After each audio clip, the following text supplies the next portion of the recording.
Our channel. So promo చూసారా? Promo చూసి రండి. తనుజ అయితే పడిపోయిందబ్బా ప్రోమోలో.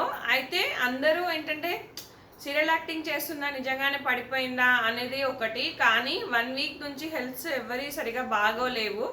తనైతే దగ్గుతానే ఉంది. మేబీ అయేషా అయితే ఆ ప్రోమోలో అయితే కనిపించలేదు, పంపించేసి ఉంటారు ఈ పాటికి అయేషాని.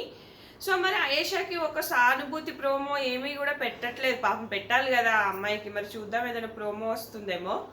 సో మరి అయేషా లాగానే తనుజని కూడా పంపించేస్తారా అని డౌట్ వస్తుంది. ఎందుకంటే ఆమె కూడా దగ్గుతూనే ఉంది కంటిన్యూగా డైలీ. అరిచి అరిచి దగ్గు, మళ్ళీ సర్ది, కళ్ళు తిరుగుతున్నాయని అంటుంటుంది మనకి. సో మేబీ ఈమెను కూడా ఆమెలాగా పంపించేస్తారా? వింటర్ మెటీరియల్ కదా, మరి ఏంటి అందరిది. ఎందుకంటే ఇప్పుడు ఈ సీజన్ అసలు బాగోలేదు. ఇప్పుడు కూడా వర్షాలు పడుతున్నాయి.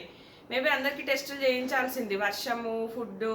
ఇప్పుడు అమ్మాయికి టైఫాయిడ్ వచ్చింది కాబట్టి ఇంకా అది తగ్గదు. 1 వీక్ అయినా తగ్గదు, 15 డేస్ అయినా తగ్గదు. మంచి ఫుడ్ తీసుకోవాలి, బాగా జాగ్రత్తగా ఉండాలి. ఒకవేళ ప్లేట్లెట్స్ అవి కూడా పడిపోయే అవకాశం ఉంటుంది కాబట్టి పంపించేశాను. మరి తనుజాకి కూడా హెల్త్ బాగాలేదు కదా, మరి మేబీ ఒకరిదొకరు అంటుకుందా.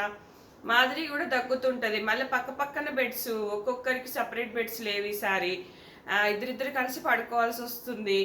మేబీ అది కూడా ఇప్పుడు ఏదైనా హెల్త్ వచ్చినప్పుడు కొంచెం పక్కకి వెళ్ళి పడుకుంటే బెటర్ అని నా ఫీలింగ్, ఒక దగ్గర పడుకోకుండా. సో మరి ఏమైంది అయితే కొంచెం సీరియల్ యాక్టింగ్ చేసి తర్వాత మాధురి దగ్గర ఏమైనా మార్క్స్ కొట్టేసి ఇక్కడ ఏమైనా క్యాప్టెన్ అవుదామని అది కూడా లేదు. ఎందుకంటే ఆల్రెడీ అక్కడ మనకు క్యాప్టెన్ అయిపోయాడు, క్యాప్టెన్ బ్యాడ్జ్ ఉంటుంది. ఆ పాటికి తనుజ పడిపోతుంది. మరి మేబీ ఆ ఉరకడము లాగడంలో ఏమైనా ఇబ్బంది అయిందా అనిపించింది. అలాగే సంజన గారు ఇమ్ముని మోసం చేశారా అంటే చేశారనే చెప్పొచ్చు. ఎందుకు చెప్పనా, దివ్య మీద పడుతుంది ఏంటి ఈమె. అక్కడ ఆమె ఎంత స్పష్టంగా మాట్లాడుతుంది. నిఖిల్ కన్నా నాకు ఎక్కువ బలం ఉందా, ఒక గర్జు పెట్టుకుంటే సారిచ్చేస్తుంది అబ్బా సంజన. చాలా గలీజ్ గుణం ఉంది అనిపించింది నాకైతే. అది బ్యాడ్ అబ్బా, నాకైతే అస్సలు నచ్చట్లేదు. ఒక్కటే పడుతుంది ఆమె మీద. అక్కడ నువ్వు ఇమ్ము క్యాప్టెన్ కావాలి, ఆమె గేమ్ వైజ్గా మా ఇమ్ముతో అసలు ఉండదు, జస్ట్ మాటల వరకే. ఆమె మొన్న కూడా అదే అంటుంది, నేను మాటల వరకే, గేమ్ వైజ్ కాదు, మేము ఏదో అని చెప్తుంది అంతే. ఆమెకి అక్కడ దివ్యాన్ని తీసేయాలని ఉంది కాబట్టి అక్కడ గేమ్ గురించి అసలు ఆలోచించట్లేదు. గేమ్ తరహా కూడా వెళ్తలేదు ఆమెకి అక్కడ దివ్య నచ్చదు అంతే. సో ఇది ఏంటంటే బోన్ టాస్క్ లాగానబ్బా, ప్రతి సీజన్లో పెడుతుంటారు ఇది. మొత్తం అది కొంచెం బాగా చూసినట్టున్నాడు ఇమ్ము. చక్కరమే దాని మీద పడుతుండు. అప్పుడు మానస్ కానీ తర్వాత గౌతమ్ కానీ మొత్తం వాళ్ళిద్దరు ఎలా పడతారో సేమ్ ఇమ్ము కూడా అలాగే ఆడాడు. చాలా బాగా ఆడాడు. నిఖిల్ని ఫస్టే మనకు కళ్యాణ్ అయితే తీసేస్తారు. సో కళ్యాణ్ ఉంటే ఖచ్చితంగా గేమ్ ముందు అంటే గేమ్లో తనే ఇంకా ఎక్కువ వచ్చేస్తుంది అని చెప్పేసి కళ్యాణ్ అయితే తీసేయడం జరిగింది. సో తర్వాత నిఖిల్ని అయితే అసలు రానివ్వరబ్బా. తనుజ, రీతు వీళ్ళు నిఖిల్ని రానియరు. నిఖిల్ రాకముందు ఇమ్మో అయినా ఓకే, కానీ నిఖిల్ రావద్దన్నట్టుగా నిఖిల్ని పట్టుకుంటారు. మీరు ప్రోమో చూడండి, నిఖిల్నే రానివ్వరు అసలు. పాపం అనిపించింది నాకు.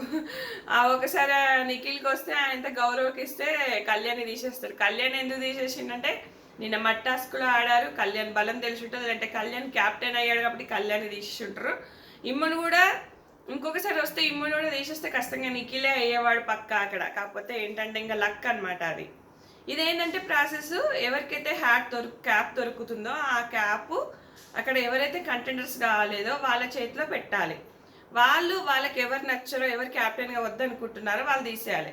సో వీళ్ళు ఎలాగూ వాళ్ళ చేతిలో పెడితే ఇక అంటే ఇప్పుడు మాధురికి సంజనాకి పెడుతున్నారు, ఒకసారి గౌరవకు ఇచ్చారనమాట. అంటే వాళ్ళ చేతిలో పెడితే వీళ్ళని తీసేస్తారని వాళ్ళకి ఒక నమ్మకం. కాకపోతే ఇమ్ము సంజన చేతిలో పెట్టినప్పుడు ఈ నిఖిల్ని తీసేయకుండా దివ్యాన్ని తీసేస్తుంది. వర్స్ట్ ప్లానింగ్ అనమాట. అప్పుడే ఆ కోపం వస్తుంది.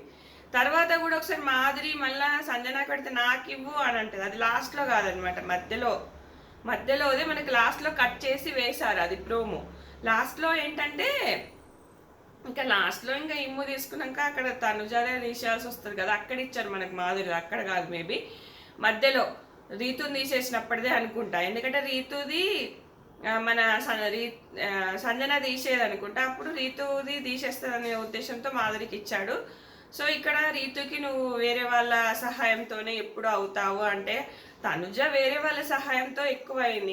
ఇంకా రీతు చాలా బాగా ఆడుతుంది గేమ్. అసలు చెప్పంటే రీతు పర్ఫెక్ట్గా ఆడింది, స్ట్రెంత్ పెట్టి ఆడింది. కాకపోతే ఇక్కడ వీళ్ళు అమ్మాయిలు పెట్టి ఆడచ్చు కదంటే అమ్మాయిలకి వాళ్ళకే పడదు అనమాట. అమ్మాయిలకు వాళ్ళే అవ్వాలని ఉంటుంది. సో అదనమాట. ఇక్కడ రీతు అవ్వడం కూడా వీళ్ళకి నచ్చదు. దివ్యకి తనుజకి ఇమ్మ అయినా పర్లేదు కానీ రీతు అవ్వడం నచ్చదు అనమాట. అక్కడ రీతుని మాధురి తీసేస్తుంది. ఇక్కడ రీజన్ సరిగా చెప్పలేదు, అదైతే నాకు నచ్చలేదు. సో ఇదనమాట. సో ఇమ్ము అయితే ప్రాణం పెట్టి ఆడాడు, కానీ ఇమ్ముకి ఇది నష్టం అబ్బా. ఎందుకు చెప్పనా, ఇమ్ముకి ఇప్పుడు క్యాప్టెన్ అయితే అంత కష్టపడి క్యాప్టెన్ తెచ్చుకున్నాడు, కానీ ఇప్పటి వరకు నామినేషన్లోకి రాకపోతే ఓట్ బ్యాంక్ ఉండదు. ముందు ముందు వీక్స్లలో ఓట్ బ్యాంక్ చాలా అవసరం. ఆ ఓట్ బ్యాంక్ అనేది ఈయనకు ఉండదు. ఈయన ఎప్పుడైతాడో నామినేషన్లోకి ఇంకా ఈయన మన సందీప్ మాస్టర్ని దాటేశాడు. సో ఇమ్ము క్యాప్టెన్ అవ్వడం వల్ల అతనికే లాస్, కానీ లాభం అయితే లేదు. సో నాకు అనిపించినంత వరకు హెల్త్లు అందరికీ ప్రాబ్లం అయి ఉంటే అందరికీ టెస్టులు చేయించి కొంచెం రికవర్ చేస్తే బాగుంటుంది. మరి ఒకవేళ ఈమెకు కూడా ఆమెది జబ్బు అంటుకుందనుకో, ఈమెను కూడా పంపించేస్తారా అనే డౌట్ కూడా వచ్చింది నాకు. మీకు కూడా వచ్చిందా? వస్తే కామెంట్ చేయండి.